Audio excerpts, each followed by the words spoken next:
Bueno. Bien, pues a mí me toca cerrar esta tarde con esta charla.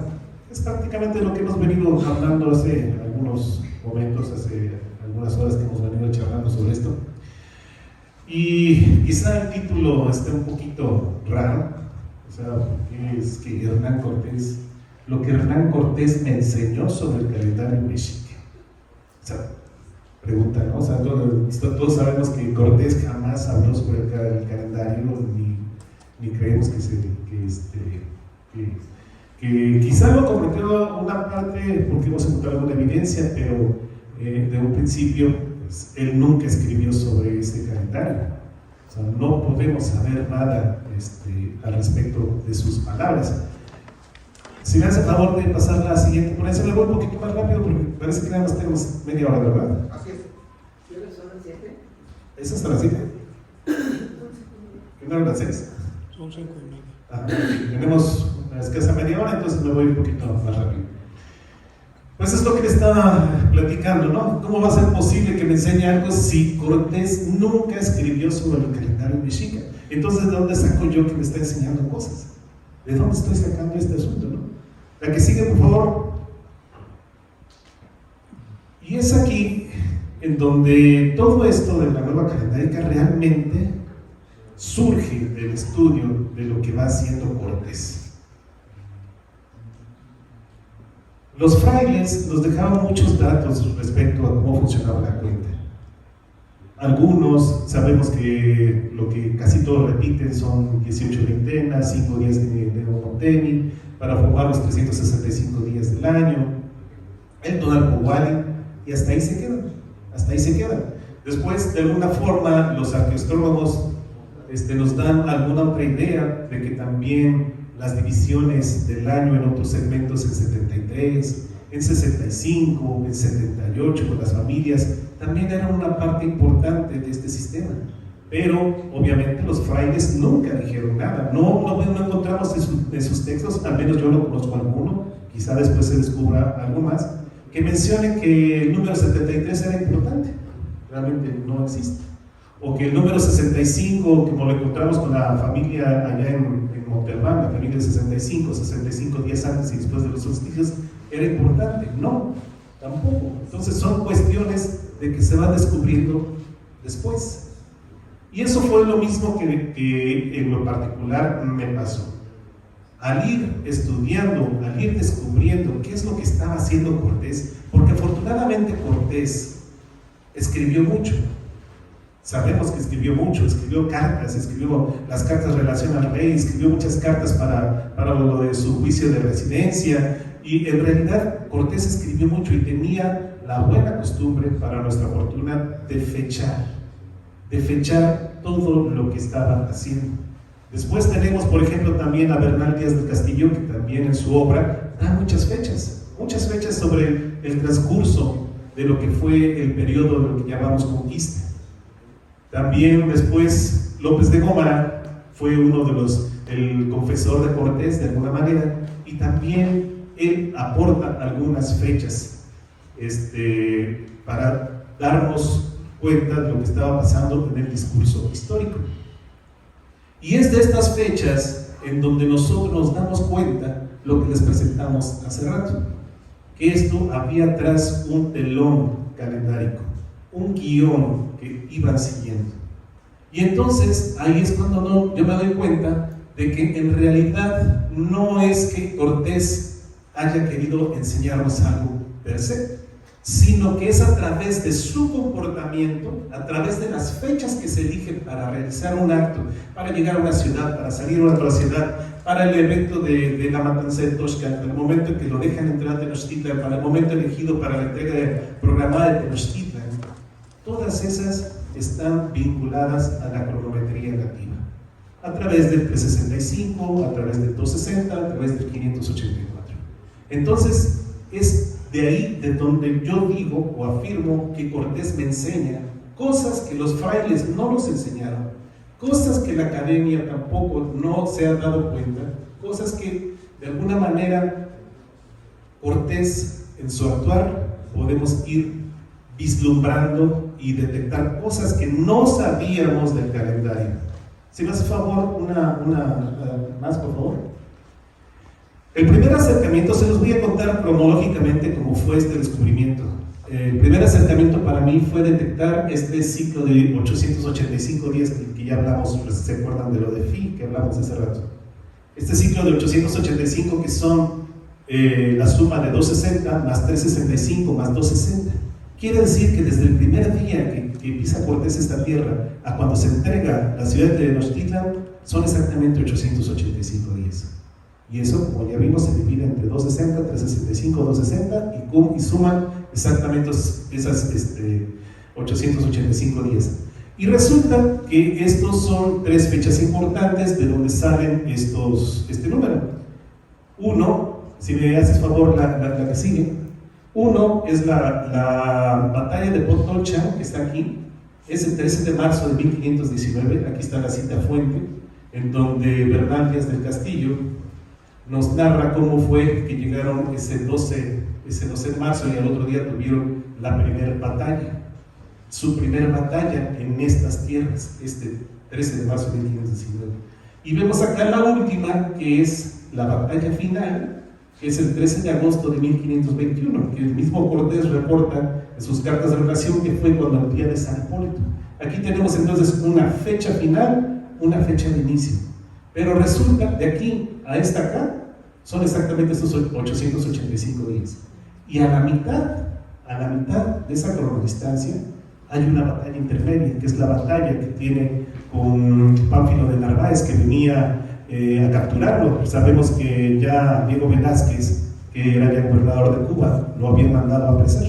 Entonces había enviado a Pánfilo de Narváez, y resulta que Cortés lo sorprende justamente a la medianoche, el 27 y el 28 de mayo, y es cuando tienen esta batalla intermedia. Son tres batallas: la primera, la última y la batalla intermedia entre españoles. Ahí es donde vamos a empezar a ver estas cosas que nos enseña Cortés. La que sigue, por favor. Bueno. Aquí están esos 885 días que hemos venido hablando en este día: la batalla de Potocha, la entrega de Tenochtitlan. Y aquí vemos que esa cantidad de días puede descomponerse en dos de los factores que representan la calendárica nativa, que es el 260, 365, 260, o también el ciclo sinódico de Venus, que son 780, de Marte, perdón, son 780 días, que son 3 veces el Tonalpohualli, más un segmento de 105 días, que es el complemento de 260. Ahí vemos esta intencionalidad de ceñir la historia a los calendarios. Aquí es donde va a ocurrir todo ese guión calendárico. Entonces aquí ya nos está enseñando algo Cortés, que primero que existe este ciclo, que además son 30 lunaciones, porque caben exactamente a 29.5 por 30, son los 885 días. Eso no lo dijo ningún fraile, pero lo podemos inferir de esta manera y nos lo está enseñando. Existía entonces este ciclo 260, 365 y 260.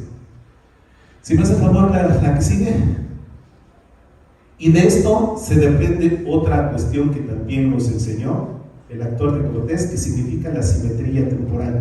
Esto tampoco está redactado o mencionado por los frailes, pero en este actuar de los hechos históricos podemos ver que existía.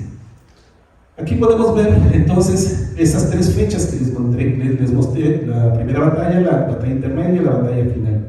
Aquí tenemos un día central, porque el 885 no se puede dividir entre dos sin residuo. Entonces necesitamos un día central, que es el día número 443. Aquí tenemos un día 1, sumar 442 y restar 442, y entonces ya tenemos los 885 días. Quiere decir que exactamente entonces esa batalla central ocurrió, esa batalla intermedia ocurrió en el día central, exactamente a la mitad, simétricamente dividiendo este ciclo completo que ya vimos. Y entonces vemos que entonces probablemente no fue fortuito que Cortés haya decidido atacar a Narváez justamente aquí, donde se cumplía la mitad de ese ciclo temporal. 442 también puede dividirse entre 260, esto debe ser 260, perdón. Esto debería ser 260 más 182. No te da Y- 442. pero fue un 8, disculpe. Entonces vemos este concepto que también nos ayuda a después descubrir más cosas, esto que se llama simetría temporal. Tampoco es que, obviamente, Cortés nunca escribió sobre esto, ni los frailes, pero vemos en el actual que existió. La que sigue, por favor. Otra cosa que también no está mencionada tácitamente en las fuentes es la división de los 365 días del año en dos segmentos. Este que es 105 y 260. 260 que es el total Powali y este es el restante para alcanzar los 365 días del año. Ahora ya lo sabemos porque sabemos acerca de lo que es la arqueastronomía y sabemos que un sitio como Teotihuacán precisamente tiene dividido el año para estar con estos segmentos entre 260 y 105 días. Pero lo vamos a encontrar también en la historia y en los hechos históricos. Si me haces favor, Monse, la siguiente. Y vamos a verlo aquí. Ese 27-28 de mayo, ese día central que está aquí, además de ser el día central de todo el cronosegmento, ocurrió justamente en el día número 105 del año nativo. Quiere decir que acababa de empezar aquí el día 1, pasaron 105 días y después faltaban 260 días para terminar el año 2 pedernal. ¿Por qué eligió Cortés esta fecha entre la mitad exactamente simétrica entre su primera batalla y la última batalla, aquí la batalla intermedia, y además ese día era exactamente el día que dividía el año nativo, ese año 2 pedernal, en estos segmentos de 105 y 260? Nos damos cuenta que entonces es importante para la cronología, para la cronometría, y eso es algo que no sabíamos, que en la historia se puede dividir y tenemos que buscar estos segmentos. Si tenemos el año de 365 días, vamos a buscar ese número 105, y es cosa que hemos hecho en otros eventos en la historia, y realmente es verdaderamente sorprendente cómo esta división del año entre 105 y 260 está muchas veces reflejado en la historia, no solo de Mesoamérica, sino de otras partes del mundo, que ya lo veremos más adelante. Bueno, entonces aquí ya Cortés nos enseñó la división de 105 y 260, pero existe su complemento. ¿Qué pasa si los bloqueamos? ¿Qué pasa si ponemos 260 y después 105? ¿Me haces por favor la que sigue? Que es exactamente la división del año en esta posición. Primero los 260 y después 105 días después. Finalmente son los 365 días del año. Aquí ya vemos 4 cosas que nos enseñó Cortés. Ya esta era la cuarta cosa. Y esto pasa justamente, lo podemos notar una vez concluida la entrega de Tenochtitlan, ese 13 de agosto de 1521. Cortés empieza a enviar a sus capitanes a otras conquistas, a otros lugares. En este caso, a Cristóbal de Olid, uno de sus capitanes preferidos. Resulta que Cortés envía a Cristóbal de Olid y él sale de Tenochtitlan. Es una partida, una salida, un inicio. Lo hace el 30 de octubre de 1521. Y eso que era el día 20 de la veintena de Tepeilhuitl. Era el día número 260 del año 3 Cali. Entonces vemos esa intencionalidad. Recordemos que la entrega de Tenochtitlan se da precisamente en el año 3 Cali. Una vez concluida, Cortés dice: ok, voy a empezar con esto. Se inicia realmente la conquista de los otros territorios. Este es el primer capitán que sale exactamente el 30 de octubre de 1521. Salida de Cristóbal de Olid de Tenochtitlan. Y vemos entonces que lo hace justamente, se espera cuando es el día número 260 del año, aquí, el que es el 20º día, como lo dije, de la veintena de Tepeilhuitl. Entonces ya nos enseña otra cosa, que el año se divide en 105 y 260, y que también se divide en 260 más 105, y que las dos intersecciones son importantes. Eso, como se los dije, no lo vemos en las fuentes de ninguna manera. Esto lo aprendemos a través del comportamiento, de lo que va sucediendo en la historia. La que sigue, por favor. Las cartas de relación a Carlos V. Yo estaba terminando de escribir el libro cuando me di cuenta que las fechas en las que había firmado Cortés sus cartas de relación también eran intencionales. Había escogido los días en que tenía que firmarlas. Yo he llegado a pensar de qué manera o qué tanto permeó el conocimiento de esto en Cortés, que hasta para firmar las cartas utilizaba el calendario mexica. Nosotros hemos reído un poco que queremos a un Cortés mexicanizado en esta parte, porque realmente se ve que sí permea. O sea, algo tan simple como es poner la fecha de una carta. ¿Por qué me voy a tener? Voy a ver si es el día número 260 del año para poderlo escribir. Y así lo hizo Cortés. Si me hace favor de la que sigue, por favor. Bien, aquí estamos hablando entonces de esa división de 260 y 105. Aquí vamos a ver cómo la carta de relación, la segunda carta de relación, está fechada el 30 de octubre de 1520. ¿Y por qué? O sea, no tiene ninguna relación, es un 30 de octubre de 1520, no es un solsticio que puede interesar a Cortés o una fecha religiosa, no. Pero cuando lo hacemos y vemos ese 20 de octubre, 30 de octubre de 1520, y lo contrastamos con el calendario nativo, nos damos cuenta que es el día número 260 del año, ese mismo que ya habíamos visto anteriormente. ¿Por qué Cortés firma su segunda carta de relación cuando justamente había llegado esa partición de año entre segmentos de 260 y de 105 días? Había empezado el 14 de febrero de 1520, el 1 de Coahuitlegua, pasaron 260 días y firma esta carta de relación. Ahí nos damos entonces de que Cortés se va guiando por el calendario nativo aún antes de que haya caído Tenochtitlan, porque estamos hablando de 1520. Todavía no caía la ciudad. Entonces quiere decir que ya estaba de alguna manera con este conocimiento. Quizá no él, pero sí ya estaba siendo guiado por alguno de nosotros, alguno de la gente nativa. Eso es lo que yo trato de explicar. Bien, resulta, si se dieron cuenta, que estos eventos son día 260 del año, y hay exactamente 365 días. Esta es la segunda carta de relación, y aquí cuando es Cristóbal de Olid sale de Tenochtitlan, 20 de Tepe-Ilhuit, 20 de Tepe-Ilhuit, año 2 Tepac, 3 Cali, que no está mal, 30 de octubre de 1521, 30 de octubre de 1520. Estos dos eventos que fueron hechos en el día número 260 del año están separados entre ellos por 365 días.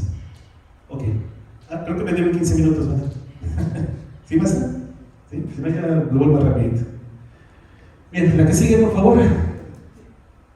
Bueno, otra cuestión, seguimos con las cartas de relación de Cortés, hablamos de la segunda, y ahora vamos a ver la relación que existe entre la tercera carta de relación y la cuarta carta de relación. La cuarta carta la firma el 15 de octubre de 1524, ya había caído la ciudad. Y la otra la tercera carta de relación la firma el 15 de mayo de 1522. En estas ya había caído la ciudad. Y notan cuál es la cantidad de días que hay entre la tercera carta y la cuarta carta. Exactamente, vemos otra vez esta cantidad. 885 días. ¿Por qué Cortés se espera a firmar la tercera y la cuarta carta de relación con este cronosegmento que fue la duración de, como ya vimos, de todo el periodo de la entrega programada de Tenochtitlan? Se nota entonces que está convencido de este calendario, se nota entonces que está convencido de que tiene que hacerlo en el momento exacto. Tiene que hacerlo en el momento exacto, ni un día antes ni un día después. Entonces está siendo asesorado y él lo acepta. Es una cosa de lo que nos enseña sin decirlo. Él firmó las cartas, nos las dejó para la posteridad, y nosotros a través de esos actos es que detectamos que existió este cronosegmento y que fue importante para él. Como ya vimos, son 30 anulaciones aquí abajo. Entonces ya vimos la segunda, la tercera y la cuarta carta de relación vinculadas al calendario nativo. No fueron fortuitas las fechas en que eligió Cortés para firmar sus cartas de relación. ¿La que sigue, por favor? Bueno, aquí ya se pone un poquito más interesante, que es el tránsito de Venus frente al Sol. Si me lo permite, déjenme tomar un poco de agua. Esto no se me pone sin camino. Te emociona. Sí, ya sé. Perdón.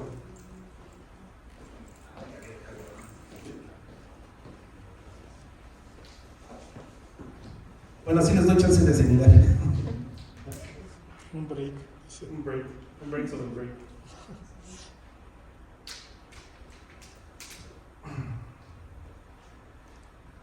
Aquí vamos a ponernos un poquito más astronómicos. El tránsito de Venus frente al Sol es como si fuera un mini eclipse. Vemos al disco solar y vemos como un puntito negro, que es Venus, está atravesando el disco solar. Esto es un evento raro. Digamos lo que es como si fuera la Luna, pero en este caso es Venus, se ve como un puntito. Es algo difícil de ver. En Europa lo pudieron calcular hasta que nació Kepler. Esto estamos hablando de 1570 años. Bueno, nació, pero hasta que creció y lo pudo calcular, estamos hablando de mucho tiempo después. Y resulta de que Cortés se ve asociado a este tránsito de Venus frente al Sol un poquito antes de que Cortés saliera de Cuba rumbo a Anáhuac. Sucedió uno de estos eventos raros, que fue en el año de 1518, que es este tránsito de Venus frente al Sol. Esto fue muy revelador cuando lo descubrimos, porque entonces nos abrió la mente a otras posibilidades, porque los europeos no sabían calcular la existencia de este tránsito de Venus frente al Sol. Seguramente aquí sí, pero Cortés estaba en Cuba, 1518. Todavía no conocía la Malinche, como para que mucha gente argumenta que ella fue la que le pudo haber estado enseñando cosas, ¿no? Pero resulta algo bien sorprendente. Sí, por favor, la siguiente. Bueno, ahí vemos justamente, les he puesto esta imagen.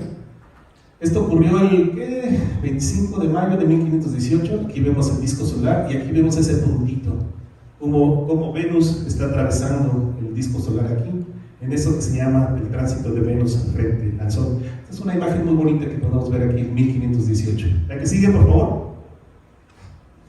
Ahora bien, por el soldado Bernal Díaz del Castillo, sabemos que Hernán Cortés sale de Cuba, y lo dice Bernal Díaz del Castillo. Hay algunas otras fechas, pero esta es la más temprana, que dice que se hacen a la mar el 10 de febrero de 1519, que es cuando inicia digamos, su aventura, por decirlo entre comillas. Es cuando inicia su salida y ya se embarca rumbo a lo que es Mesoamérica, lo que es ahora México, lo que antes es Anáhuac, o sigue siendo Anáhuac. Y sale el 10 de febrero de 1519. ¿Y qué relación existe todo esto entonces con Venus? 10 de febrero de 1519 y la fecha que tenemos con el día del tránsito frente al Sol. Si me hace favor la siguiente lámina. Y ahí viene la sorpresa. ¿Por qué? Porque hay exactamente 260 días, es decir, un total Powali completo, entre ese tránsito de Venus frente al Sol de 1518 y el día en que Cortés sale de Cuba embarcándose hacia lo que es esta aventura de la conquista de México. ¿Cómo es posible esta sincronización? ¿Cómo es posible? ¿Podemos llamar azar? Que sean exactamente 260 días, que es la que sabemos que es la cuenta de los destinos, ¿o era su destino? Es algo que abre alguna cuestión ahí para preguntarnos. O probablemente ya sabía esto desde Cuba, que también existe una posibilidad. Entonces realmente esto ayuda a cambiar la historia como nos han contado. Ya no podemos creer que todos estos eventos fueron fortuitos. Pero el creer esta parte del tránsito de Venus frente al Sol, estamos hablando de algo que inclusive ahora los astrónomos creen o dudan de que la gente, inclusive los mayas, no hayan podido conocer. O sea, algunos dicen que sí, otros dicen que no existieron las condiciones, que el ojo a simple vista es muy difícil, que tiene que ser al amanecer, mientras exista una posibilidad de ver ese círculo negro pasar frente al Sol, como ya lo vimos. Pero como sea, la historia no nos miente. Esto es una cuestión de el cielo no miente, y está aquí entonces esa fecha reportada por el mismo Bernal Díaz del Castillo diciendo que se hicieron a la mar exactamente el 10 de febrero de 1519 y estos 260 días. Ahí nosotros cuando lo descubrimos no hemos podido encontrar ninguna explicación plausible o totalmente objetiva, sin entrar a la parte subjetiva respecto a lo que significa pues, el libre albedrío. Otra cosa que pasa, ¿se acuerdan ese 13 de marzo de 1519 cuando es su primera batalla de Cortés? Y aquí está también el tránsito de Venus frente al Sol. Resulta que además de esa fecha, de cuando pasa el tránsito de Venus frente al Sol, a cuando tiene su primera batalla, es exactamente la mitad del ciclo sinódico de Venus, 292 días. Ahí vemos entonces otra vez esa intención de ceñirse a los números y a la cronometría nativa, ¿no? ¿Por qué lo hizo Cortés? ¿Por qué escogió esta fecha? No lo sabemos, pero ahí están los números, ahí están ese 292. Ya vemos dos eventos históricos, su primer batalla y la salida de Cuba, sincronizados desde, o como teniendo ese detonador, precisamente el tránsito de Venus frente al Sol. Venus sabemos que está relacionada a Quetzalcóatl, y sabemos que las fuentes lo mencionan muchas veces, que a Cortés se le relacionó con Quetzalcóatl. Entonces ahí tenemos este trinomio, Venus, Cortés, Quetzalcóatl, mencionado, y vemos la numerología, los números propios del calendario. Cualquiera puede hacer esta suma de días y se va a dar cuenta cómo llega a estas cosas, ¿no? La que sigue, por favor. Bueno, aquí, bueno, este es el sexto punto. El quinto punto tuvo que ver con Venus, ¿no? El sexto punto son cronodistancias de los números del calendario. Ya vimos que es 260, 365, 584. Esto es Venus, esto es la Tierra, y esto es el ciclo de gestación humana, muy cercano al ciclo de gestación humana. Digamos que es el calendario humano, el calendario de la Tierra y el calendario de Venus visto desde la Tierra. Y lo importante que eran sus mitades, el 92, 182, más el día central y el día 130. Vamos a ver qué también nos enseña Cortés al respecto de eso. La que sigue, por favor. Bueno, esto ya lo hemos visto anteriormente, es otro de los esquemas, en donde podemos ver otra vez estos 885 días, la batalla de Zempoala aquí en medio, estos 105 días, 260 que les mostré. Pero vamos a ver algo bien interesante. Aquí vemos el 23 de octubre de 1518. 1518, todavía Cortés no salía de Cuba. Y es el día en que Diego Velázquez le da permiso a Cortés, es cuando le firma las capitulaciones para que él pueda venir en esta tercera expedición al continente. Ya había pasado la de Hernández de Córdoba, también la de Grijalva, y finalmente era la tercera, la de Hernán Cortés. El 28 de octubre de 1518 le firman esas capitulaciones. ¿Y qué creen? 584 días después está justamente esa batalla central, esa batalla de Zempoala. ¿Cómo pudo sincronizar Cortés todo esto? Algo que está todavía, que ya ni siquiera es él, estamos hablando de Diego Velázquez. Esto que estamos hablando del calendario nativo y esto que estamos hablando que es la mitad entre su primer batalla y la última, a la mitad. Son 3 eventos difíciles de sincronizar. ¿Se imaginan la logística que significa esto? Poner de acuerdo a todo el mundo, a Diego Velázquez desde Cuba en 1518, y todavía atacar a Narváez aquí, y que esto fuera exactamente en el día 105 del año donde se dividía. Eso es prácticamente imposible, ni siquiera en estos días, ¿no? Bueno, esto es algo de lo que nos enseña esta parte de lo que es el calendario, ¿no? Aquí está también la muerte de Huitlahua. Huitlahua muere este día 260 días antes de la entrega de Tenochtitlan, en un día 1 Coatl. Entonces aquí también vemos esta intencionalidad. ¿Cómo le hizo? Pues sabemos que muere de viruela. ¿Destino? No lo sé, pero ahí está. Bien, pues ya casi terminando, nos vamos a la que sigue, por favor. Esta ya la vimos, la que sigue.